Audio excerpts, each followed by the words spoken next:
On a cold February morning in 1996, in a quiet neighborhood on Portland's East Side, a woman named Michelle Kline walked out of her apartment to go to work and never came home. She was 23 years old, a nursing student at Portland Community College, and according to everyone who knew her, she was careful, punctual, and not the type to simply disappear. Her keys were found on the kitchen counter. Her purse sat untouched on the dining room table. The door was unlocked from the inside. Michelle Kline had vanished from a locked building in broad daylight, leaving behind no signs of struggle, no goodbye, no explanation. For 29 years, her family demanded answers. For 29 years, investigators followed leads that dissolved like morning fog over the Willamette River. And for 29 years, two men who called themselves her friends maintained their innocence, even as whispers followed them through every job, every relationship, every quiet year that passed. In January 2025, those whispers became handcuffs. The question that haunted Portland for nearly 3 decades was finally answered, but the answer itself would prove more disturbing than anyone imagined. How long can a lie survive when everyone around it knows the truth? Portland in 1996 was a city caught between identities. The grunge era was fading. Tech money was beginning to trickle in from Seattle, pushing rents upward, pushing artists and working families to the edges.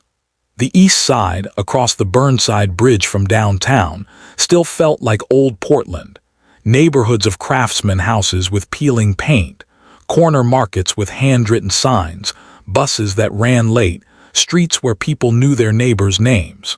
Michelle Kline lived in one of these neighborhoods, in a 2-story apartment building on Southeast 82nd Avenue, a busy arterial lined with tire shops, Vietnamese restaurants, and pawn shops that never seemed to open or close. The building itself was unremarkable. Beige siding, black shutters, a small shared courtyard with a rusted swing set where neighborhood kids played after school. Michelle had moved there in September of 1995, sharing a ground-floor unit with her younger sister, Cassandra, who was 19 and working part-time at a Nordstrom downtown. Their apartment was small but carefully kept. Michelle had hung curtains she'd sewn herself, pale blue with white piping. She kept a row of textbooks on the windowsill, their spines cracked and annotated. She was in her second year of the nursing program, maintaining a 3.7 GPA while working overnight shifts at a retirement home in Gresham. Those who knew her said she was driven, almost compulsively organized. She kept a day planner with color-coded entries. She set her alarm for 5:30 every morning, even on weekends.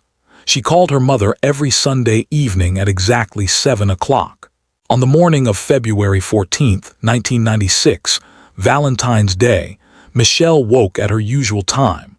Cassandra heard the shower running at 5:40. She heard the coffee maker gurgling in the kitchen at 5:55. She heard Michelle's footsteps moving from bedroom to bathroom to kitchen, the same sequence as always. Cassandra did not get up. She had the day off and planned to sleep in. Through the thin walls, she heard Michelle's voice, low and muffled, speaking to someone. At first, she assumed it was a phone call, but later she would realize she hadn't heard the phone ring. The weather that morning was typical for February in Portland. Low clouds, mist that wasn't quite rain, temperature in the low 40s. Michelle dressed in scrubs, navy blue, her work uniform, and a gray fleece jacket. She filled a travel mug with coffee. She packed her lunch. A turkey sandwich, an apple, a granola bar, the same lunch she packed every shift. She gathered her textbooks into her backpack because she planned to study during her break. She checked her reflection in the hallway mirror, pulled her dark hair into a ponytail, and applied chapstick. All of this was routine. All of this was Michelle. At 6:17 a.m., according to a neighbor who was leaving for work at the same time, Michelle walked out of the apartment building's front entrance. She was alone. She was carrying her backpack over one shoulder and her coffee mug in her right hand. She turned left on the sidewalk, heading north toward the bus stop on Southeast Division Street, 4 blocks away. The bus she needed, the number 2, was scheduled to arrive at 6:32. It was a 12-minute ride to the retirement home where she worked. She had made this trip 5 days a week for 7 months. The neighbor, a man named Gerald Posey who worked construction, waved to Michelle as he climbed into his truck. She waved back. He would later tell investigators that she seemed normal, unhurried, maybe a little tired but no more than usual. He drove away. Michelle continued walking. Gerald Posey was the last person to see Michelle Kline alive, or at least the last person who would admit it.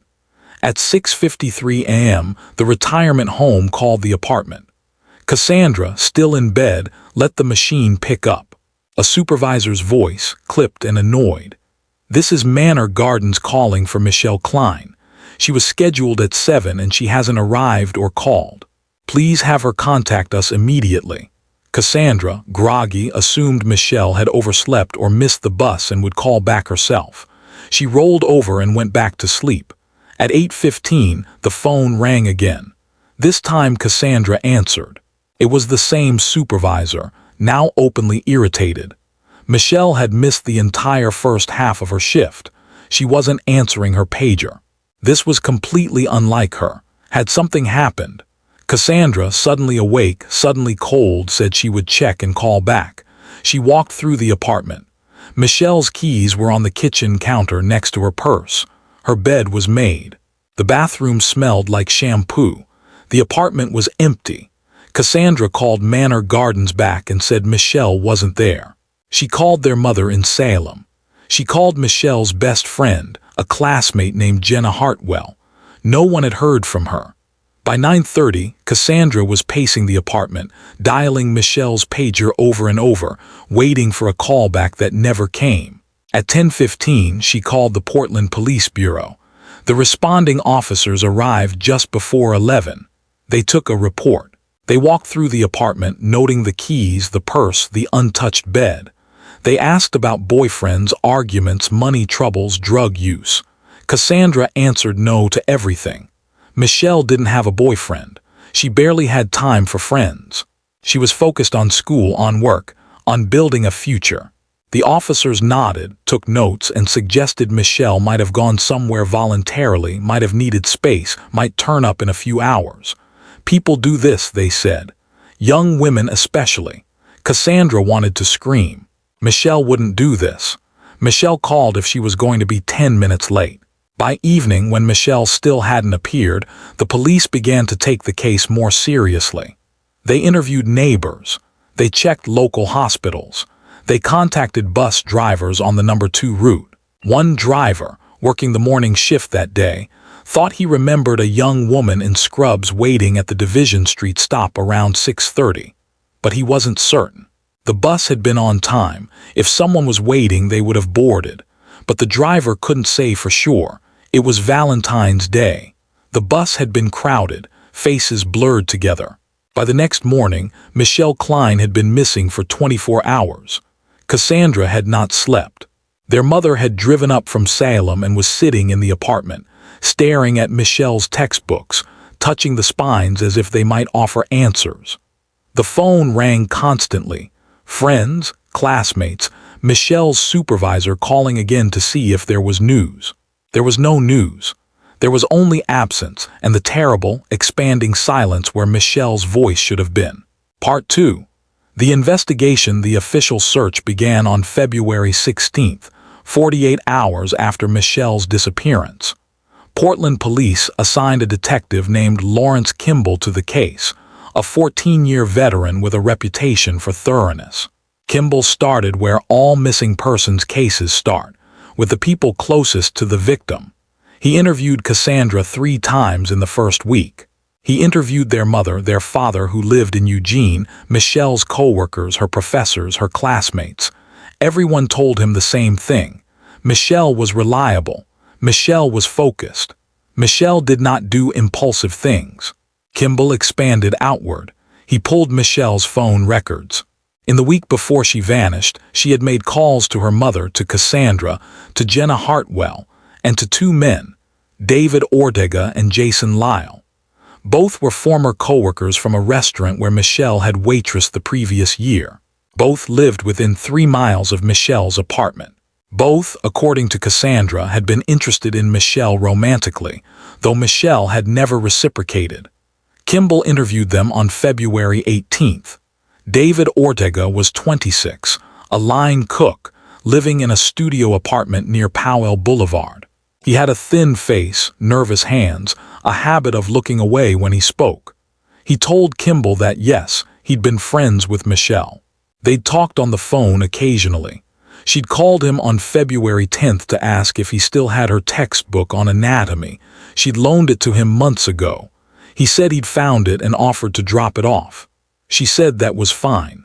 He said he'd brought it by on February 13th, the evening before she disappeared. He'd knocked on her door around 7. Michelle had answered. They'd talked for a few minutes. She thanked him. He left. That was it. Kimball asked if anyone else had been there. Ortega hesitated, then said yes, actually. Jason Lyle had been with him. They'd driven over together because Jason wanted to see Michelle too. He'd had a thing for her, Ortega said. Everyone knew it. Kimball wrote this down. Jason Lyle was 28, a bartender, living in a duplex off Southeast Stark Street. He was broader than Ortega, more confident, with the easy charm of someone used to talking to strangers. He confirmed Ortega's story. Yes, they'd gone to Michelle's apartment on the 13th. Yes, they'd dropped off the textbook. Yes, Michelle had seemed fine, maybe a little tired. They'd stayed maybe 10 minutes. She'd mentioned she had an early shift the next day. They'd left. He'd gone home. He had no idea where Michelle was now. Kimball asked what time they'd left Michelle's apartment. Both men said around 7:15, maybe 7:20. Kimball asked if they'd seen anyone else around, anyone watching the building, anything unusual. Both said no. Kimball asked if they'd had any contact with Michelle after that night. Both said no. Kimball thanked them and let them go, but something felt wrong. Kimball couldn't name it yet, but it was there, like a weight pressing on the back of his skull. He went back to the apartment building on 82nd Avenue. He knocked on every door.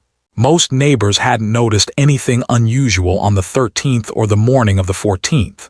But a woman on the second floor, directly above Michelle's unit, said she'd heard voices on the 13th. Late, she said. Later than 7. She'd been watching television and heard voices below, muffled but agitated, maybe around 9 or 9:30. She couldn't make out words. She hadn't thought much of it. Young people argued. But now, thinking back, it had gone on for a while. Maybe 20 minutes. Then silence. Kimball pulled Ortega and Lyle back in for follow-up interviews on February 21st. He asked them again about the timeline. Ortega stuck to his story. They'd left around 7:20. Lyle agreed. Kimball mentioned the neighbor's statement about hearing voices around 9:30. Ortega frowned, said that wasn't them, they'd left hours before. Lyle nodded. Kimball asked what they'd done after leaving Michelle's. Ortega said he'd gone home, watched TV, went to bed. Lyle said he'd gone to a bar, the Barrel Room on Hawthorne, stayed until closing, went home. Kimball asked if anyone could confirm that. Lyle said probably. He knew the bartender, a guy named Rick. Kimball tracked down Rick. Rick said yes, Jason Lyle had been there that night, but he couldn't remember what time he'd arrived. The bar was always busy on Thursday nights. Could have been 8, could have been 10. He wasn't sure. Kimball obtained warrants for both men's vehicles. Ortega drove a 1989 Honda Civic, dented and rusted. Lyle drove a 1993 Ford F-150 pickup, dark blue, relatively clean. Forensic teams processed both. They found nothing in Ortega's car. In Lyle's truck, they found a small stain on the passenger side floor mat, dark and irregular. It tested positive for blood, type O positive. Michelle Kline's blood type. Kimball brought Lyle back in on February 24th. He asked about the blood. Lyle seemed surprised, then said oh yeah, he'd cut his hand a few weeks back working on something, had bled in the truck. Kimball asked if he could provide a blood sample. Lyle hesitated, then agreed. The sample came back type A positive. Lyle's blood, Not a match to the stain. Lyle shrugged, said maybe it was from someone else. He gave people rides sometimes, he didn't know. The case was falling apart and coming together at the same time. There was no body, no crime scene, no witnesses to anything definite. Just inconsistencies, small lies, a blood stain that proved nothing on its own. Kimball requested phone records for both men. On February 13th, the day Ortega and Lyle claimed they'd visited Michelle briefly and left, Lyle's phone had been used to call Ortega's apartment 6 times between 8 p.m. and midnight. The calls were short, a minute or two each. Why would two men who just spent the evening together make 6 calls in 4 hours? Kimball brought them both in again on February 28th. He laid out the timeline. He showed them the phone records. He asked them to explain.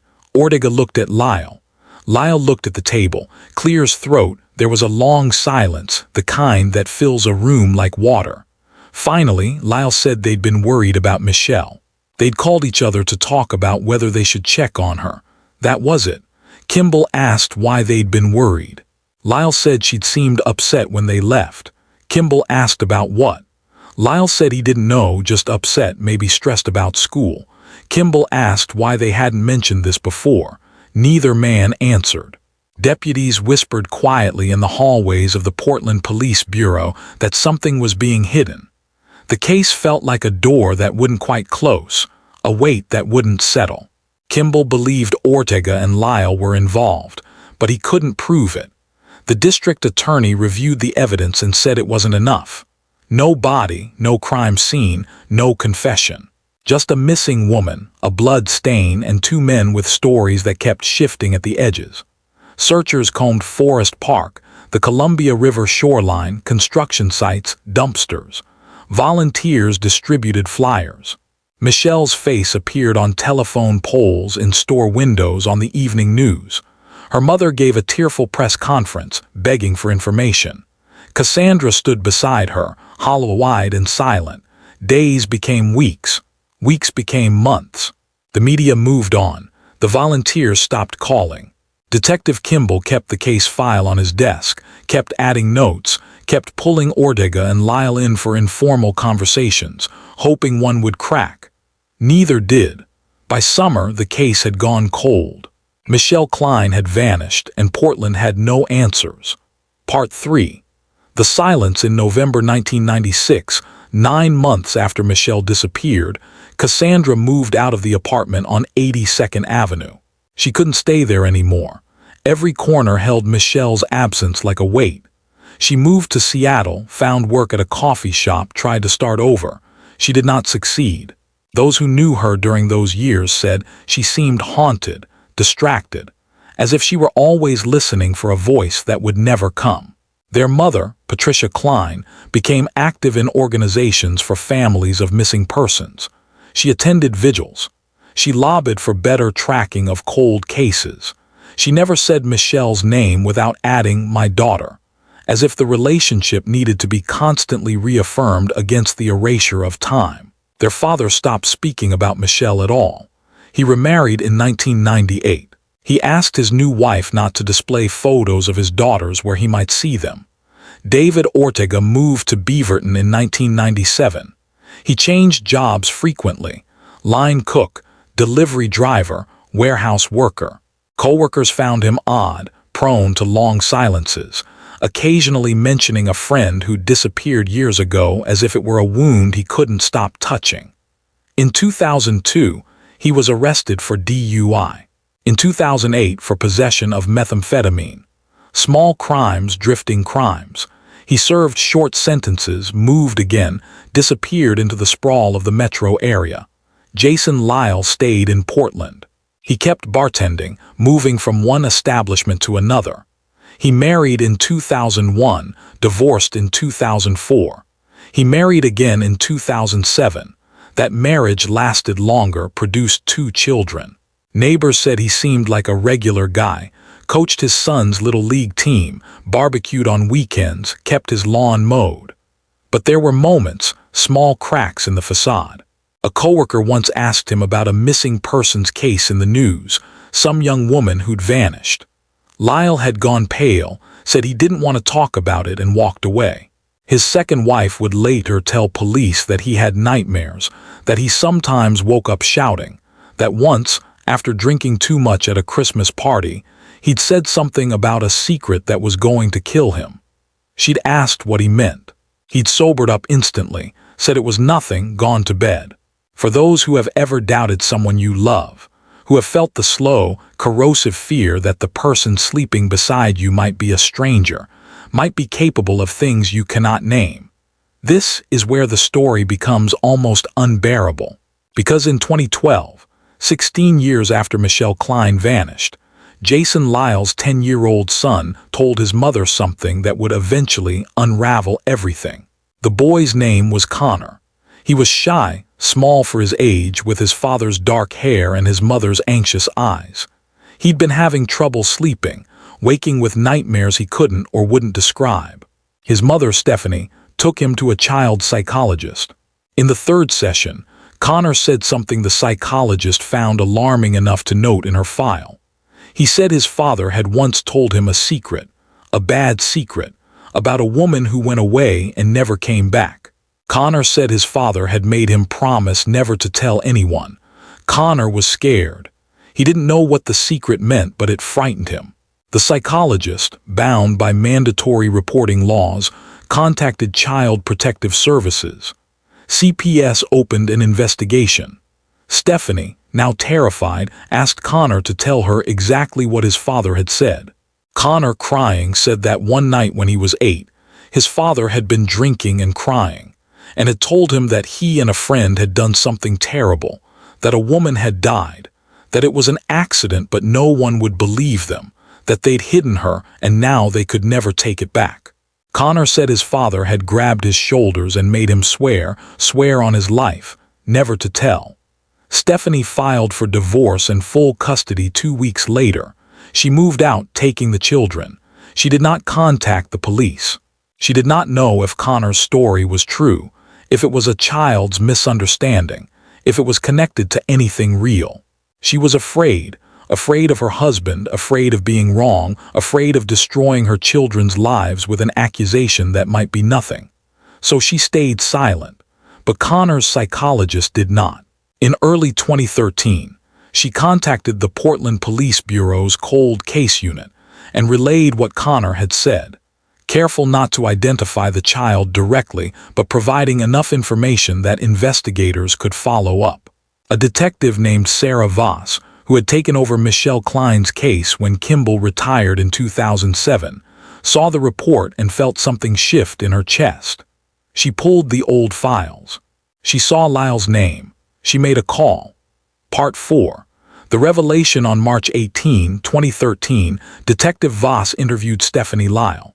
Stephanie was reluctant, defensive, insisting that her son might have misunderstood, that Jason was a good father, that she didn't want to ruin his life over a child's story. Voss listened patiently, then asked a single question. "Do you believe your son is lying?" Stephanie looked at her hands. She said no. She said Connor didn't lie. She said he'd been terrified when he told her. She said she'd seen the look on Jason's face when he drank too much, the way he stared at nothing and wept. She said she believed something had happened, but she didn't know what. Voss obtained a warrant to reopen the case. She brought Lyle in for questioning on April 2nd. He arrived with a lawyer. He said he had nothing new to add. He hadn't seen Michelle Kline since February 1996. He had no idea what had happened to her. Voss asked about his son's statement. Lyle's face went slack. He looked at his lawyer. The lawyer advised him not to answer. Lyle didn't answer. The interview ended. Voss tracked down David Ortega, found him living in a motel in Gresham, unemployed and gaunt. She brought him in on April 9th. She told him they had new evidence, that they knew what happened, that Lyle was blaming him, that his best chance was to tell the truth. This was not entirely accurate, but it worked. Clear as throat, Ortega sat in the interview room for 45 minutes, silent, sweating, picking at the cuticles on his thumbs until they bled. Finally, he said, "It was Jason's idea." The confession took 6 hours. Ortega spoke slowly, starting and stopping, asking for water, for breaks, for reassurance that he could still walk away. He couldn't, but Voss didn't tell him that. He said that on February 13, 1996, he and Jason Lyle had gone to Michelle's apartment to drop off the textbook. That part was true, but they hadn't left at 7:20. They'd stayed. They'd been drinking before they arrived, and Jason had brought a bottle. Michelle had let them in, annoyed but polite. She'd said she needed to study, that she had work early. Jason had kept talking, kept drinking, kept pushing. He'd asked her to go out with him. She'd said no, like always. He'd asked why not. She'd said because she wasn't interested. Jason had gotten angry, said she thought she was better than him, that she was a tease, that she'd been leading him on. Michelle had told him to leave. Jason had refused. Ortega said he'd tried to calm things down, but Jason had grabbed Michelle's arm. She'd pulled away. Jason had shoved her. She'd stumbled backward, hit her head on the corner of the kitchen counter and gone down hard. Ortega said there'd been blood, a lot of it pooling under her head. He'd checked her pulse. Nothing. He'd panicked. Jason had panicked. They'd argued about calling 911, but Jason had said no one would believe it was an accident, that they'd been drinking, that they'd be arrested for murder. Ortega, terrified and stupid, had agreed. They'd wrapped Michelle's body in a blanket. They'd waited until after midnight, until the building was quiet.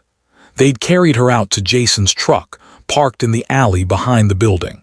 They'd driven east, out past Gresham into the foothills.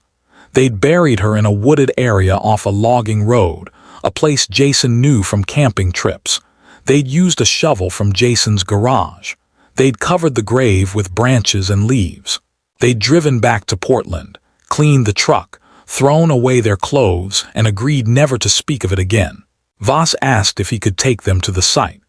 Ortega said he thought so. He hadn't been back in 17 years, but he remembered the road, the way the trees looked. On April 12, 2013, Ortega led a team of detectives and forensic specialists to a location off southeast Wildcat Mountain Road, approximately 38 miles east of Portland. They searched for 2 days. On April 14th, they found remains, bones, fragments of fabric, a skull with a visible fracture consistent with blunt force trauma, buried in a shallow grave beneath 2 decades of forest debris. Dental records confirmed the identity: Michelle Kline. Jason Lyle was arrested on April 15, 2013 at his home. He was at work when the police arrived, but they waited. When he pulled into his driveway that evening, 4 officers were standing on his lawn. Stephanie and the children were gone, staying with her mother. Lyle saw the officers and reportedly said, "I knew this was coming." He did not resist. He asked if he could feed his dog before they took him. They let him. He was charged with second-degree murder and abuse of a corpse. The media descended on the story. After 17 years, Michelle Kline's case had been solved. Cassandra, now 36 and living in Olympia, gave a statement to reporters. She said, "I always knew Michelle didn't just leave. I always knew someone took her from us. But knowing and proving are different things. Thank you to everyone who never stopped looking." Patricia Kline, Michelle's mother, did not speak to the press. She attended every court hearing, sitting in the front row, staring at Lyle as if she could burn through him with her eyes alone. David Ortega accepted a plea deal, 15 years in exchange for his testimony against Lyle. At trial, which began in September 2014, Ortega repeated his confession. Lyle's defense argued that Ortega was lying, that he'd acted alone and was trying to shift blame. But the prosecution presented the phone records from February 1996, the blood in Lyle's truck, Lyle's statements to his son, and the fact that Ortega had led them directly to Michelle's body. The jury deliberated for 8 hours. They found Jason Lyle guilty of second-degree murder. He was sentenced to life in prison with the possibility of parole after 25 years. At sentencing, Michelle's mother was allowed to speak. She stood at the podium, her voice steady, and said, "You took my daughter's life. You buried her like she was nothing. You went home and lived your life while we searched and waited and broke apart. I hope you see her face every day for the rest of yours." Lyle did not respond. He was led out of the courtroom in shackles. Those who watched said he kept his head down, his shoulders hunched, as if he were trying to fold into himself and disappear. Closing, Michelle Kline's remains were cremated and scattered at Cannon Beach, where she'd gone with her family as a child. Cassandra said it was her favorite place, the place she'd felt most free. There is a small memorial bench there now, overlooking the ocean, with a plaque that reads, "Michelle Kline, 1972 to 1996. Beloved daughter, sister, friend. Never forgotten." The case became a reminder that time does not erase truth and that secrets, no matter how deeply buried, have a way of surfacing. It took 17 years, a child's courage, and the persistence of investigators who refused to let Michelle become just another name in a file. Justice, when it finally came, was cold comfort for a family that had spent nearly 2 decades in limbo. But it was something. It was an answer. If this story mattered to you, subscribe and hit the bell. Share the episode. Someone somewhere may still be waiting to be heard.